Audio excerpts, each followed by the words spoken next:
የእናት ፍቅር ከባድ ነውና እንግዲህ እናት ከ18 ዓመት በኋላ ልጇ ስታገኝ ያለው ስሜት እንግዲህ በጣም ከባድ ነው ማለት ነው። ዳታ እንግዲህ ሰላም የራሷ ልጅ እንደሆነች ተነገራት ማለት ነው።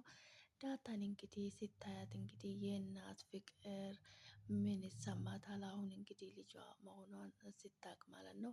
ዳታ እንግዲህ በልጅነቷ ነበር የተጣለችው። 18 ዓመት በኋላ ነው እናቷ ልጇ መሆኑን ያወቀች። እንግዲህ አሁንም እንደገና ፌንት እንዳሰራ ሰላምዬ ማለት ነው ልጇ መሆኗን አውቃለች። እንግዲህ ሰላምዬ አቶ ደረጀ በጣም ደንግጧል። እንግዲህ ባለቤታቸው እንግዲህ ግራ ተጋብቷለች። የሰላምን አስተያየት የሰላምን ስሜት ተረድታ እንግዲህ የምትሆነውን የምታስበው ነገር ጠፍቶበታል ማለት ነው። በጣም ከባድ ነው በነገራችን ላይ